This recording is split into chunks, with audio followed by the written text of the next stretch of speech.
पर्यटन मंत्री प्रहलाद पटेल ने गुरुवार को करारा विधानसभा के सिरसोद में जनसभा को संबोधित किया। पूर्व मुख्यमंत्री कमलनाथ की इमरती देवी पर अमर्यादित टिप्पणी पर प्रहलाद पटेल ने कहा कि हमारी संस्कृति में माता और बहनों का सम्मान किया जाता है। मेरा मान्यता तो यह है कि जिस पर भाषाई संयम नहीं होता, मुझे तो उसकी परवरिश पर भी शक होता है। इंसान को कम से कम अपनी बातों में तो शालीनता होना चाहिए। कार्यक्रम के समापन के बाद केंद्रीय मंत्री प्रहलाद पटेल सिरसोद के पूर्व वरिष्ठ भाजपा नेता स्वर्गीय जगदीश प्रसाद बिलैया जी के पुत्र, भाजपा के युवा नेता विवेक बिलैया के बड़े भाई सुधीर बिलैया के जन्मदिन पर भी पहुंचे, जहां केंद्रीय मंत्री प्रहलाद पटेल सहित कोलारस विधायक वीरेंद्र रघुवंशी, रणवीर रावत, राजू बाथम, राजकुमार खट्टीक व भाजपा कई के दिग्गज नेताओं ने घर पहुंचकर सुधीर बिलैया को शुभकामनाएं देकर जलपान भी किया।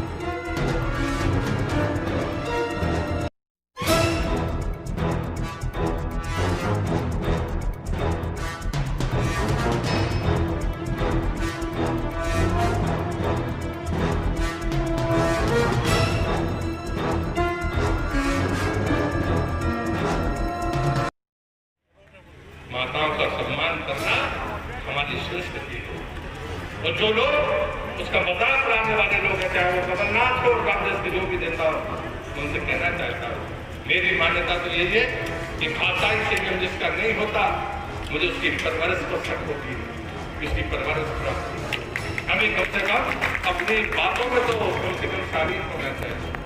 अरे आप अपनी बात करिए, विकास की बातें करिए। जो डबराम बयान था उस पे था, और बाकी और कांग्रेस नेताओं के, मैं ये कहूँगा कि भाजपा के भी कुछ नेता हैं जो अमर्यादित भाषा का प्रयोग कर रहे हैं, उसके बारे में क्या? मुझे लगता है कि जब मैंने इसलिए नाम नहीं लिया, संवाद में शालीनता होनी चाहिए, इसमें मेरा तेरा नहीं होता, लेकिन मुख्यमंत्री के पदों पर रहने वाले लोग अगर इतनी हल्की भाषा का प्रयोग करें तो उसकी तो निंदा होगी और निंदा होनी भी चाहिए।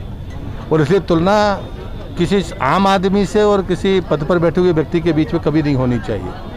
और इसलिए मैं जिम्मेदारी के साथ ये कहूँगा कि कांग्रेस ने ये गलती की है और इस गलती को सुधारने की ज़रूरत है लोकतंत्र के लिए। जहाँ तक सवाल करेरा की सीट का है, हमारा विश्वास है कि भारतीय जनता पार्टी अवश्य जीतेगी, और मैं मानता हूँ कि लोकतंत्र के लिए अच्छा संकेत होगा, क्योंकि अक्सर लोग दल बदल करते थे लेकिन कभी विधानसभा की सदस्यता नहीं छोड़ते थे। ये लोकतंत्र के लिए बेहतर संकेत है, और परिष्कृत करने की ज़रूरत है कि हम और पहले से अगर इन बातों की घोषणा करेंगे तो ये आरोप प्रत्यारोप भी समाप्त हो जाएंगे।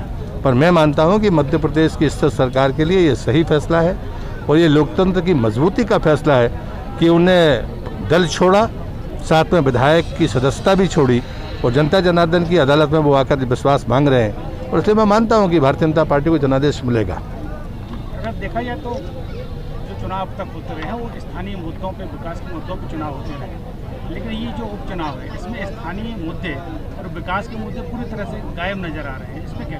नहीं, मुझे लगता है ये कांग्रेस का डाइवर्सन है। कांग्रेस के पास में जवाब नहीं है। मैंने अपनी बात कही है, विश्वासघात कमलनाथ की सरकार ने इस प्रदेश में किसान से किया, जवान से किया, गरीब से किया, मजदूर से किया, और वो बातें मैंने कही है। तो मुझे लगता है अगर जवाब कांग्रेस के पास है तो वो दे।